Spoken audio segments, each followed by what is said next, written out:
back to the Act Two podcast, a podcast for the real-life working screenwriter. I am Tasha Hugh. And I am Josh Hallman. I almost said I was Josh Hallman. And I am... I don't even know who I am anymore. I almost said there are no real-life working screenwriters. Oh, shit! Those don't exist. They don't exist anymore. So, this podcast is over. Thank you very much. Hey, guys, we had a great run. Oh, man. But before we get into our topic, I will say, please, this is the time to send questions, right? Our episode today is going to be about questions we got through email. Please DM us questions, topic suggestions. Do it on Twitter, do it on Instagram, do it on our email, whichever you prefer. And our email is ActTwoWriters@gmail.com, all spelled out. And I think now's the time to a lot of people, I think, have questions, about what's going on, but just about how to move forward or just how to write right now, I guess, right? And so that feels like a place we want to live right now. As we've said in our previous episode, we don't really want to get into strike stuff specifically. There's so many other resources that are much better than us about that. We're going to keep pumping out content and talking about why we do what we do and all of the things that make screenwriting an awesome job. And it's just Josh and I have been talking how it's a little surreal to just continue on with our topics as if a strike isn't happening. Yeah, it is a little weird. But in some ways, I feel like we need that. We were talking, we had topics. We had another topic, again, that's been pushed now 4 or 5 weeks, but because of the strike, it was this just doesn't feel right to talk about because things are changing, so the topic might change a little, and we are working through it. Screenwriting will return, I think, and so we have to continue with our topics. But on that topic, thought is we are going to do a breakdown in the future, maybe immediately.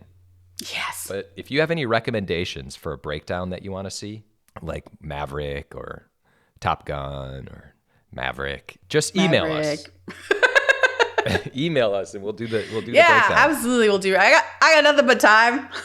Josh, you're not doing anything, right? No, we pushed this podcast by 45 minutes. We're yeah, sure, let's do it now.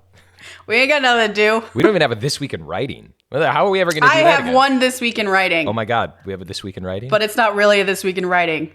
Let's just do it. This Week in Writing.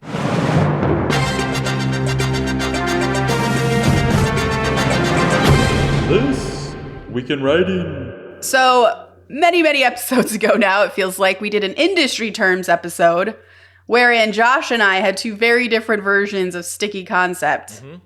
And I just want to publicly say that people on Twitter are agreeing with Josh. Yeah. Which has been very interesting because then every time someone has said sticky concept to me, that means I've been okay, well, all right, I'll try again next time. And they're no, it's good. And I just walk out the door. Ooh, that's sticky. You're fuck.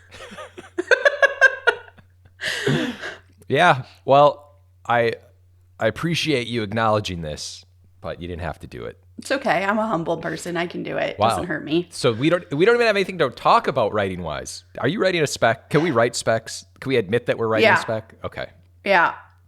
But I'm too depressed right now to write a spec. So I was hoping today would be the day that I would talk to you and I'd feel so charged to just get in there and start breaking things down and getting that outline figured out. Yeah.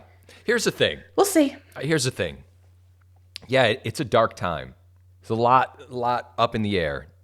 But it's just one of those moments where if this is Braveheart, you're either Mel Gibson.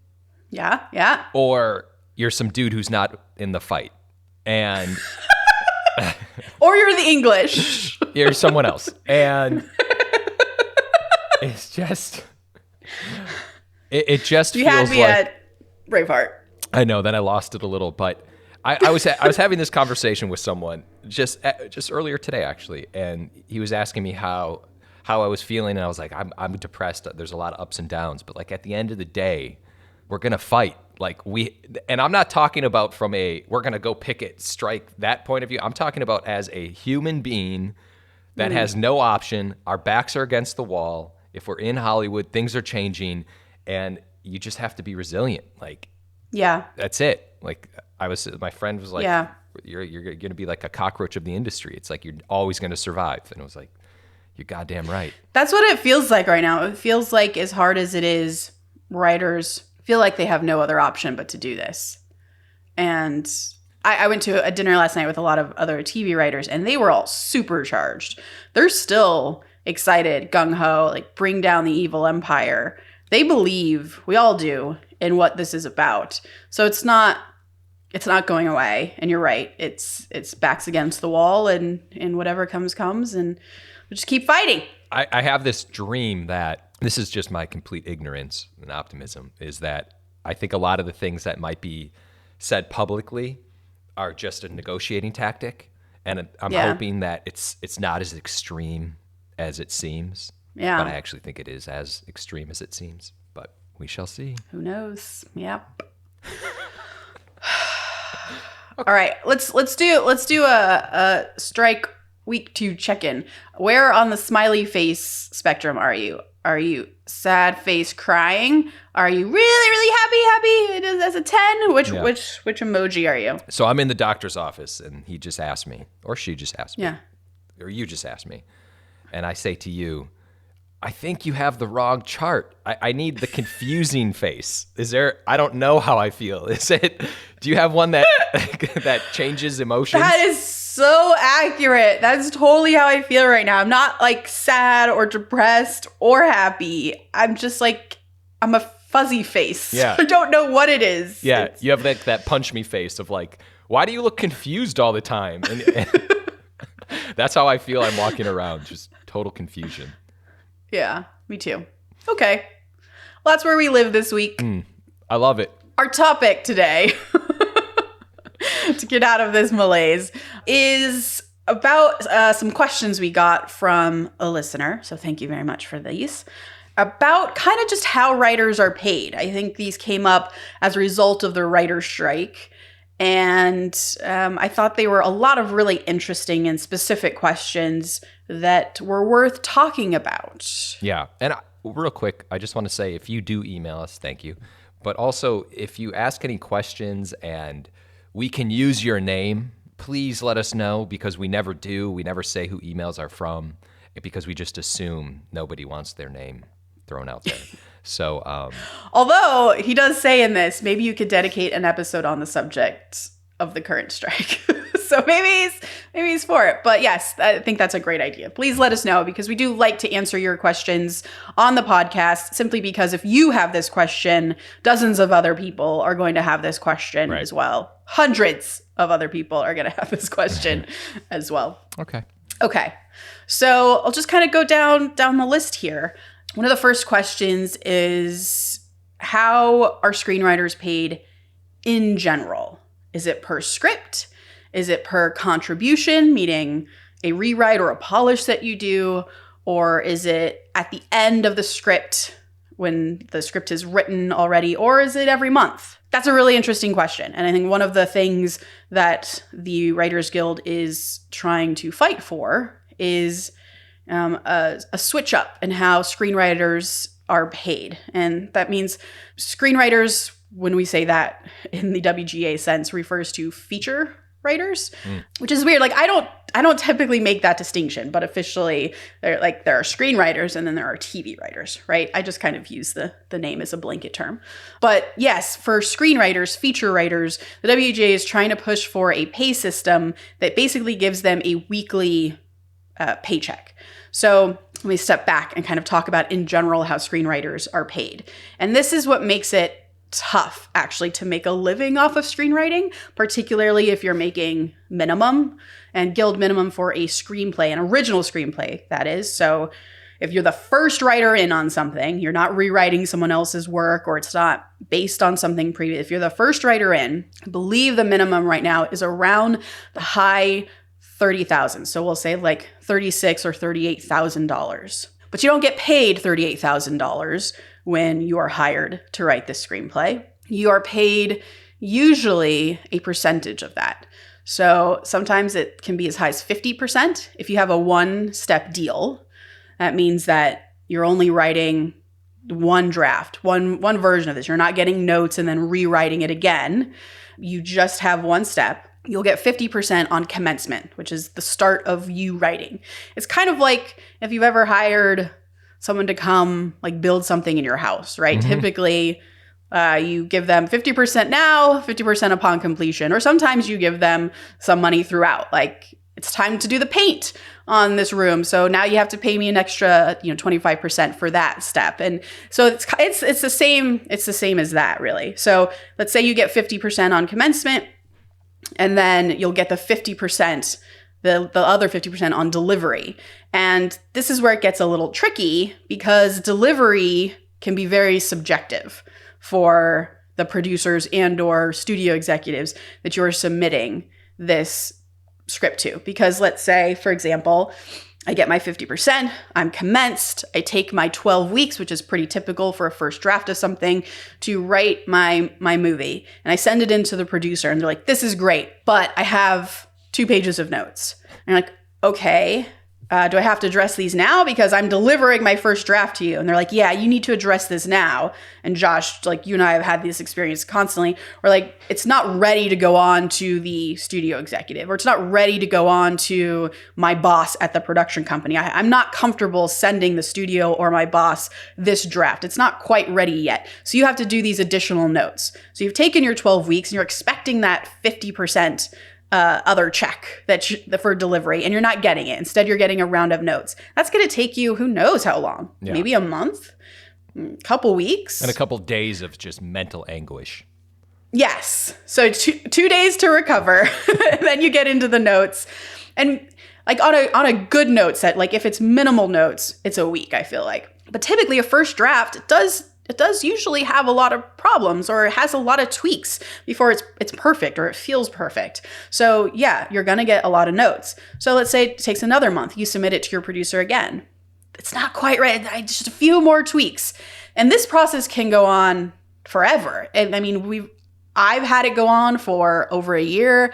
I've had other writers have a similar experience. So I'm not getting that extra 50% check that I was waiting for after 12 weeks for another year, let's say. And let's say that we do submit it to the studio, but then they also have notes before they're willing to pay you a delivery. So this can go on and on and on. So this is a problem that the paying weekly is that's where it's coming from. Because let's say I do get my 50% check, and now the rest of the 50%, we're going to be paying out per week. So that means that at the end of the 12 weeks, I'm done getting paid, which means that as a writer, I'm good. I can finally walk away because I don't have any money they're not holding money from me, withholding money from me, right? I've gotten all my money, so I can say, hey, this has been delivered. I then have the option to say, but I'll do a free pass for you. They call them a producer's pass. And I've always been told that that's super common. And the higher you sort of get up in the ranks, the more clout you have to say, no, I'm not doing a producer's pass. But a producer's pass is essentially I'm being a team player. The producer has notes before they're ready to send it on to the studio. And so I'm going to do that pass for you for free. You don't have to pay me, no worries. But if I'm paid already by the time I deliver, that's an option I can do that I feel like a team player, rather than if they still are withholding money from me, I feel like a hostage and I have no choice but to do the producer's pass. You see the difference there? And it's not fair because they're all getting paid. They all get a weekly salary. So why shouldn't you? So that's sort of super in general of how writers get paid. That was a really good breakdown, by the way. Was it? I think so. I thought I was rambling a bit. Okay. No, not at all. That makes, we've talked about it, but like for some reason, you just saying it now just clicked. Like why the weekly payment is so important. Yes. Because yes, everyone has been held hostage, and it doesn't feel good. Held hostage. You're like, cause it changes the power dynamic in a very major way. Not to mention, you need money to survive. Yeah, because that's the tough part too. Is my reaction has always been, and I still do this even when I maybe don't need to. Is I try to find so many jobs, like all at once. I want so many jobs because I have no idea when that second delivery payment is going to be triggered and I'll actually get that check. So if I'm waiting for it and doing nothing in between except this one project, that's not sustainable as a career. Like I'm not going to be able to pay my rent doing that or groceries, right? So I then try to get other jobs in that meantime. And it's hard enough to write one script at a time, but to then pitch and try to get another job. And then suddenly you're sort of overwhelmed with so much work, but you have to in order to get the job done. And then sometimes that can lead to you not doing 100% on the job you were originally hired for, only because it took so fucking long for them to pay you. So it's this cycle that I think this method that the WGA is proposing will really help out a lot. That's great. Another part, the part B of the question was, are you also paid per script or per contribution, meaning for a rewrite, or are you paid at the end of the written script or per month? So I guess we kind of answered some of this in there, but another way that writers are paid is through different steps. So oftentimes, and what the Writers Guild is pushing for is for a mandatory 2-step deal, which means one step is the first draft, and then the second step is you give me notes and then I address those notes. Rather than the previous example I gave, which was you give me notes and I do it for free. No, you have to pay me for that extra work that I'm doing. I will happily address these notes, but you just have to pay me to do that. So per contribution is accurate. At least that's what the WJ is fighting for. And that's what it should be legally. Every time you give me notes, I will address them. And that is another step in the process. That's another rewrite. And they have, different steps. So it's called first draft, rewrite, which is a bit more, it's those 2 pages, 5 pages of notes that you get, like really substantive notes. Then there's a polish, which is kind of minor tweaks throughout, right? Like a producer can't go in and even change a dialogue line. That's not really their job. So even if it's just changing some tweaks here and there throughout the script, that would be a polish. It's a bit more minor. I would say watch out for producers who call things a polish when it's really a rewrite. That absolutely happens. But those are kind of the steps where you would get paid along the way. His next question is about how much does a screenwriter usually get paid for a movie or a TV series? And does it depend on the popularity of the project, or is there a limit to the amount? So this question, the answer to this question is varied, because every time, let's say, Universal has asked Josh to write the next Mummy movie. Oh. And they get down to do a deal. Sounds great. And why did I say Mummy? And why didn't I not say Back to the Future? The next Back to the Future movie. Back to the Future meets The Mummy. Hey. Oh my gosh. And that's kind of what Mummy 2 was. Anyways. Yeah. So they're getting into a deal, and Josh's lawyer and Josh's agents are talking to the business affairs people at Universal. Not even the people that Josh pitched to and that he has a relationship with, the development executives. That's not who his reps are talking to. They're talking to the business affairs people. So the money people, the lawyers and accountants, and the people who have never met Josh in their life. Idiots. And they have the purse strings of Universal, and they know how much in their development fund they have to spend that year. They know how much they are looking to spend on another project coming up. Like they have that huge perspective. And so they're kind of dealing with their pot of gold and how much they're going to siphon off to Josh for this project. So there's that piece of the puzzle. And then Josh's reps, of course, will fight like crazy to get him paid as much as possible. That being said, there are minimums that screenwriters can get paid for a movie or a pilot that they are hired to write. So if Josh sold an original screenplay to Universal, for example, so not Back to the Future meets The Mummy, but something wholly new and wholly his own, for a low budget movie, he would get paid, the minimum that he could possibly get paid is $77,495.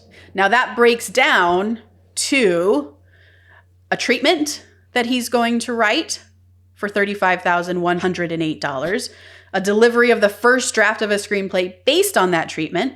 So again, let's imagine all the notes that he's going to get on this treatment as well before it's ready to go to the first draft. So this could take months and months and months. But then he finally is commenced to go to the first draft, so he gets another little paycheck there. And then he'll get $30,512 on delivery of that first draft of his screenplay to the studio. And then If he's so blessed to get a second step, so he gets a rewrite step, then he'll get paid another $11,875 for delivery of what they're called the final draft of the screenplay. And that's on the low budget end. These are the minimums. Now, again, that $77,495, we would all be blessed to just have that as our year's salary. But it's broken down so much for Josh because he gets like 10% of that essentially to start writing his treatment. So like he pitched this idea to them and now he's going to go write his original screenplay, but he only gets 10% in order to start writing his original treatment. And that's not very much. I don't know whatever 10% of 77,000. Math. $7,749.50 is the check that he gets. And then that is divided amongst his reps. So from that $7,749.50, 10% will go to his reps, his agents. 10% or 5% rather will go to his lawyer. If he has a manager, which he does, another 10% goes to his manager. And that's supposed to get him through however many months it takes to write this treatment and then to address any notes that he's got for the treatment before he goes on to the first draft of the screenplay. So as you can see, this is kind of an unsustainable way of living, particularly in Los Angeles, where all of us have to be to really do this job, particularly when we're starting out. Yep. So that's the minimum, which is hard to live on after all that. But can Josh's reps negotiate a much higher price? Absolutely. That tends to be based on your resume, essentially, like anything that you've been paid before on other jobs that you have. That's used as an example. That's a precedent, right? Your quote is whatever your previous job was, and then your lawyer can negotiate up from there. So it's possible to make more, absolutely, but that's the minimum. Now, for a high budget movie, the $77,495 for a low budget. If it's a high budget movie, it's $145,469. And that's just original. So if it's non-original, it goes lower, right? So let's say they did bring Josh in to pitch on Back to the Future Meets the Mummy. Well, Josh didn't come up with that idea. That's pre-existing. That's Zemeckis. No, that's not Josh. So he gets less money for all of that. Yeah. And then it goes on and on and on like that. For a pilot, reading through this WGA minimums, which, by the way, you can find online if you just Google WGA minimums. 2020, I think, was the last one that they published. So compensation per week. So let's say I'm getting paid, and sometimes this happens in movies, sometimes it happens in TV, where let's say I wrote the Back to the Future Meets Mummy script, but it's not quite there yet. They need to bring in Josh to just kind of punch it up, and they're pretty sure it'll only take a week's worth of work for Josh to do that. So week-to-week compensation would be $6,307, it looks like, for a week's worth of work as a minimum that you could pay Josh to come in after me and work on the script for a week. Again, that gets divided, 25% immediately gets taken out and thrown to his reps. And then also you have to consider we have to save, because we're freelance essentially, we have to save 30% at least for taxes. So subtract that should immediately go in a savings account as well. You're not taking home very much, even though it sounds like a lot. Anybody would be blessed to have $6,000 a week. Now, pilots are different because it depends on the length of them. So they have, if it's a 15 minutes or less pilot, then your outline for that is $4,929. Your actual screenplay of it, and that includes both the first draft and the revised draft, is $11,971. So that's for a 15-minute. If you're going to 30 minutes or less, so usually comedies, a lot of animations are this way. The story, meaning the outline, is $9,036 for a minimum. The first and revised draft altogether, so you're getting paid that over quite a while, by the way, is $19,436. And then if we go all the way up to network, prime time, 60-minute or less, we're talking all the letters, ABC, CBS, NBC. For an outline, it's $15,904. For the script, it is $26,223 as the minimums that you could get paid for those scripts. So I hope that's helpful and not just a lot of numbers nobody cares about. No, very helpful. Next question is, does it depend on the popularity of the project, or is there a limit to the amount a writer can get paid on a movie or TV series? This one's tough because the answer is sort of yes. Like, if Josh was coming on to write a kind of Lifetime style erotic thriller at Netflix, which I would, that is very low budget. It's probably not a lot of movie stars are going to be in this movie. It's sort of a movie of the week in a way. Their budget to pay Josh is just less. They don't have a big pot with which they're making this movie with. So Josh usually will get less. So if his quote is $300,000 to write a script, and they're like, yeah, we can pay you, 50. He'll have to take that into consideration. Like, am I going to take this sort of lower budget job for that? So yes, popularity of the project I wouldn't quite say it that way, but the budget of the project certainly makes a difference. Versus, say, Josh is pitching on the Back to the Future reboot movie. Like, they're going to put a lot of money into that. So he could probably make more on that series because they have more money to give and to invest in that. But again, if you say, hey, I really need to make more on this, that's not going to get me through the year, can we negotiate a higher fee for that? The chance is always that Universal says fuck off, especially if the project is popular, because I can get any number of people in Hollywood to write the Back to the Future movie. Do you want this job or not, Josh? And that is certainly a negotiating tactic I have had pushed back at me as, hey, Tasha wants a living wage.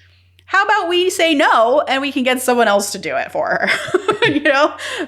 Yeah, that's always an option too. And that's a tough part of the negotiation process here. It's weird. I mean, I guess it's just business. Yeah, people can leverage some popularity of it. I mean, it's not just Hollywood. It's everywhere. Oh, you want to work for Apple? You want to work here? You want to work on the new iPhone? You want to work on Back to the Future? Okay, cool. Well, you're going to have to take a little bit of a pay cut. But that if I write the Back to the Future movie, I'll probably get another job afterward. That's the thing screenwriters are always taking into consideration is, do I take less now and live a difficult life now? But because I'm working on Back to the Future, like, my career is going to blow up. People find out Josh wrote Back to the Future reboot. Holy shit, the job offers he's going to get are huge. So it feels worth it in a career perspective to put in that time. Even, let's say, another thing that comes up is, like, the people on this project are very difficult. Yeah. There's, like, so many cooks in the kitchen. I imagine for Back to the Future that would be the case. There's so many producers who have a stake in this, and it's going to be like something that they watch so closely that it does well, that there are going to be so many personalities Josh will have to deal with, many of them not great. I'm ready though. Yeah. And that's part of, you're just going into it with your eyes open, that I'm going to have to kind of suck it up for this time. And then it's going to give me a huge boost to do something else. Also, you're working on your dream project, right? And that's something I was actually talking to a director recently who said that he just done a big movie, and he sort of came out of that experience saying, I will never do it again. Like, not that he won't do big movies again, but like the crazy amount of personalities involved in the project, the big movie that he did, was so exhausting and so taxing on him personally that he just was exhausted. You can tell he's just tired. And he was like, I'm only going to work with people that like bring me joy from now on. But I'm glad I had that experience. Is something he made sure that he said. That it was 4 years of his life. So 4 years of working with, and that can be the case for many of these movies and certainly TV series that last a long time. It's a long chunk of your life that you're investing in these people and in this property. And he's like, I wouldn't have it any other way. I learned so much having to deal with those personalities that made me sort of stronger as I move on in my career. And that's another thing to take into consideration. But do it with your eyes wide open, right? What's it like knowing we're willing me writing Back to the Future into existence? It makes me so happy. Like, it feels, the more we talk about it, the more obvious it is that it should happen. For a minute, I'm like, wait a minute. I am, right? Yes. There't no one else. Okay. As soon as this strike is over, you're going to get a call. I can feel it. I'll hold you to it. Okay. If the movie or TV series is not produced, but the script is written, do the writers still receive their salary? So those are two separate things. So movies and TVs are often the very different ways that people are paid. And also like the deals are also very different. So I'll take them separately. In movies, if the movie is not produced but the script is written, do you still receive your money? Yes, absolutely. And I think a big thing that when you hear with the writer's strike, people who are against it, they're like, well, writers make so much money. Why do they want more money? They're so greedy. Actually, the bulk of screenwriters in our industry are just kind of, as we say at the top of our podcast, real life working screenwriters. They're just grinding. They're working paycheck to paycheck. And they're doing this exact thing. They're writing a script, they're getting paid probably minimum or slightly above, and then once the script is done, they have no idea if it'll get made or not. It's not in their hands. Usually for movies specifically, it's not in their hands. It moves on to a director, and the director kind of takes hold of it and goes in a different direction. Sometimes it never makes it to a director. Sometimes a studio or producer will hire you to write a movie, and they'll be like, that's not very good. It's not going to go anywhere. We're going to shelve it. So they put in all this development funds for it to go basically nowhere. But the good news is you still get paid. And that's how we as real life working screenwriters go from paycheck to paycheck, is even if it doesn't get made, we'll still get paid to finish the script because our script is done. So that's definitely a benefit. For TV, you do get paid a script fee. So if you write a script, you're in the writer's room and you write a script, you'll get a script fee for that script, as well as your weekly fee for being in the room and, helping break all the stories. You're doing a job that way as well. So you're getting paid for both of those things. But if a show goes into production and then it gets made, you do get more money, right? If you're continuing on during production as a writer, then you'll receive a weekly salary while the show is getting produced. Same with a movie. If you're on set, you could get paid to be on set and help write the movie. In fact, a friend of mine knows a writer who was pretty much told he was going to be on set for a very big movie. And he was ready to do work on his house with this check that he was pretty sure was coming in because he was going to be on set helping them with any kind of revisions while they're on set. And then at the last minute was told, yeah, I'm sorry, we're sending someone else. And so all these plans he had for his house now have to be put on hold because he wasn't on set. So he was getting paid to be there. It's hard out here. It's hard knock life. All right, I hope that answers the question. Are there any bonuses that the writer receives if the film or series becomes a commercial hit?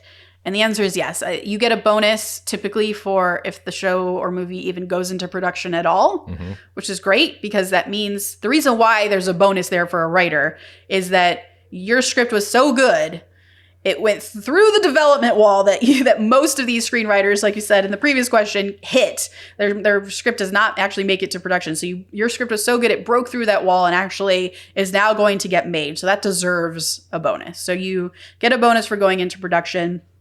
And once the movie is done and released, depending on your credit situation, which we're going to have an episode here coming up about arbitration, meaning if you wrote a script, but then someone else came in after you and tweaked it a bit or even rewrote full scenes, what does that look like in terms of this very question? What does your bonus look like? What do your residuals look like after this film comes out and is released? So typically you should see money, depending on, for instance, if it was only me on a script, I would get more money after it's been released and with residuals than if I shared the script with Josh, because then we're obviously splitting it two different ways. So yes, you should receive money as well after the movie's released. And the more it's a commercial hit, the better. Although I have not had anything released yet, so I can't speak to this very well. But I've seen writers who are on the picket lines posting some of their stories. And a lot of them say, for instance, that they had a hit movie come out, a movie that was so popular and made so much money for the studio that it generated multiple sequels. So clearly he's making money for them. He's not seen any of his sort of bonus because typically you get money based on how much the movie makes, right? If it makes $50 million worldwide, the writer should get a portion of that. I think that's just logical and ethical. It makes total sense, right? But the way these companies sort of structure everything, they technically don't make a profit, quote unquote, and therefore you cannot make money off of the profit. but it's so profitable for them that they're still able to make sequels. Yeah. Now, how that all works, I don't know, and I don't understand it. But they are out there to screw you guys. And some of these other writers who've had this experience have posted about it on Twitter, and I've retweeted it. So if you go to my Tasha 3.0 or ActTwoWriters, you'll see all of these stories coming out from the strike, and it's really, really interesting. I feel like I'm talking a lot. No, I'm engaged. I'm just sitting here listening. I'm happy. That's all that matters. All right. This is a good question. How does a writer on strike or waiting for a new contract survive? Those are very different things. I'll address the first part first. How does a writer on strike survive? How are we surviving, Josh?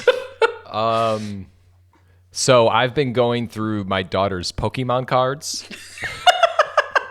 and clicking to see how much each are worth. Yeah. Yep. What about Yep. you? Yep. Recently, Paul and I had a conversation of whether he should quit his job and get a higher paying job to support us. And that's something people are doing, right? If your significant other makes money, you're kind of just surviving off of that. And by the way, that's a conversation Paul and I had very early in our dating and in our married life was, hey, it's entirely possible that as a writer, the way our writing career works out, I might not work for 5 years at a time.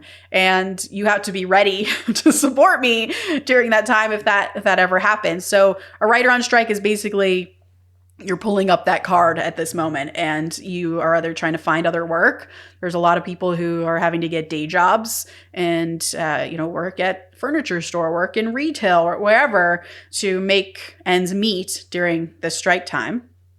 And then when you're waiting for a new contract, because I think that's an interesting question to bring up because it can take 6 months or longer for your deal to close, by the way. So you're like, hey, I sold a thing. I'm not going to get paid for 6 to 8 months. Sometimes for people, it's taken a year for their contract to close. And in that time, by the way, at any point, the people can say, we changed our minds. We're not going to do this project anymore. Entirely possible. So if you made any plan, that's why I never am excited or make any plans when it's like, hey, Tasha, you got this job. Congratulations. It's like, yeah, let's see in a year if this is real.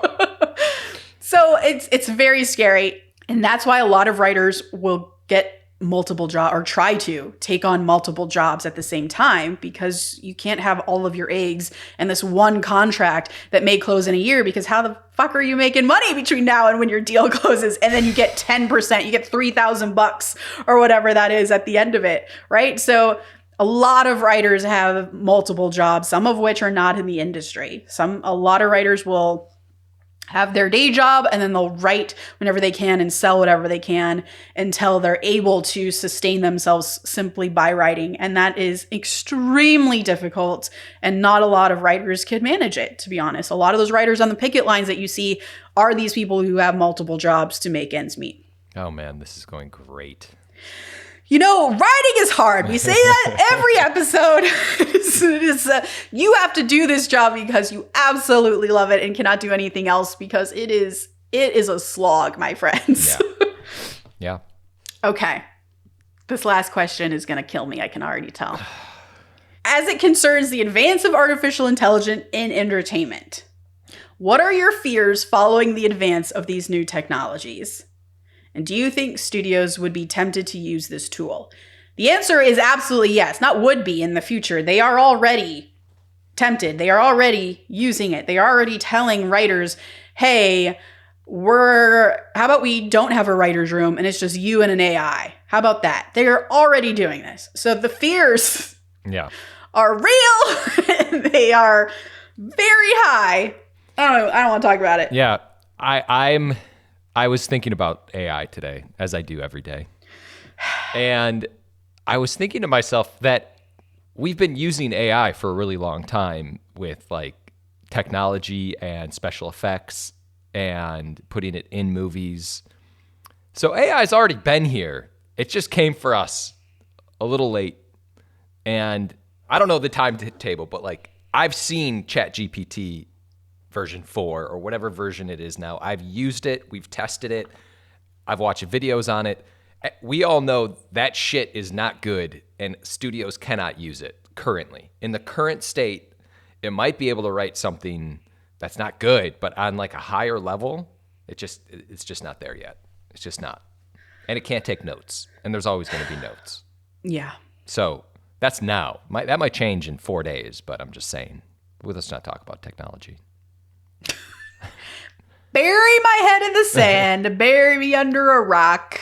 It is weird, though, because this has been, I think, the first time, and then why we've been freaking out about it is with AI. This is the first time writers have been like, oh, now you're going to be replaced. Yeah. There's been other industries that this has happened to, but it's like it's here now. It's so It's weird. bizarre to me, though. Like the strong desire to get rid of writers doesn't make sense to me. Why are people so gung-ho to get rid of our step of the process? Is it because it's imperfect? I think maybe that's it. In talking to producers, they talk a lot about the uncertainty of hiring a writer, right? They can spend that $77,000 or whatever on a writer to write a script, and then it comes back bad because, to be honest, it's an imperfect science. It's true. They could be pulled in 5 different directions because they need 4 other jobs in order to sustain themselves. And so this one project for you kind of is buried a little bit and it's not their 100% effort. Or it could just be a really hard idea. It's a really hard concept to execute. It's really difficult for one person, or even in brainstorming with a few other people like the producers, to actually get this thing right. And can ChatGPT solve that problem? I don't think so. I mean, I don't fucking know because I'm not using it because I don't want to feed the beast. But my instinct currently, as you're saying, in its current form at least, is that it can't fill in those gaps, because those gaps are about sort of human complexity and like knowledge of humanity and how people work together and how also people receive information, how humans receive it when they're in a movie theater watching something. Like all of that has to be taken into consideration. Yeah. I don't know. Writing is hard, and that's just the way it is. So maybe the imperfect nature of it is what makes them want to try and go after an AI tool, because that's something they can more easily control and that will fuck up less. But will it fuck up less? I don't think so either. That's the thing, is it feels like a lot of times producers, executives, they don't even know what they're looking for. And it's up to, like, I could be like, Tasha, we're looking for this, Back to the Future meets the Mummy movie. And, I really want there to be like the idea of this guy getting his parents back together again somehow. Mm-hmm. You're like, okay. But then you'll come back to me with a completely different take in a way that I hadn't foreseen. And you're like, you know what? This isn't about the parents. This is actually about a mummy becoming a human and time traveling or whatever it is. Yeah. And then it makes you go, yeah, that's right. I feel like currently AI just does what humans tell it to do. Right. And as we all know, execs don't know what they want. Yeah. And the other good thing is that AI is still not fully thinking on its own, I don't think. I don't know. Maybe it is. Probably is. But all the ideas that AI have are currently from human beings. Yeah. Ooh. All right. Coming out of that little depression. Okay. You're no longer fuzzy face. Maybe you're a little. No. I'm just talking now. But it's fuck. All right. So that's our topic today, is kind of how writers get paid. And I will say, as sort of a wrap up to that, it's very different depending on the case too. It can be, in terms of whatever your lawyer or reps have negotiated for you, you'll get paid more, less, differently. It's a complex thing out there, but part of what the Guild is trying to do is to unify all of that. So there is some certainty, if you're a screenwriter or a TV writer, in what your career is going to look like and how you're going to continue to get paid and get work, so that it can be a sustainable career. Execution dependent. Execution dependent, yes. Okay, quote of the day. To make a great film, you need 3 things: the script, and the script. Alfred Hitchcock. Please remember to rate and subscribe. Follow us at ActTwoWriters for more awesome writing stuff. You can follow me, Tasha, at Story Thursday on Instagram or on Twitter at Tasha 3.0. I am Josh Hallman on Instagram, Joshua Hallman on Twitter. And as always, the Act Two podcast is a production of Act Two, a network and support group for the everyday working screenwriter. This episode was edited by Paul Lundquist, music by 414 Bag, which you can find on Spotify.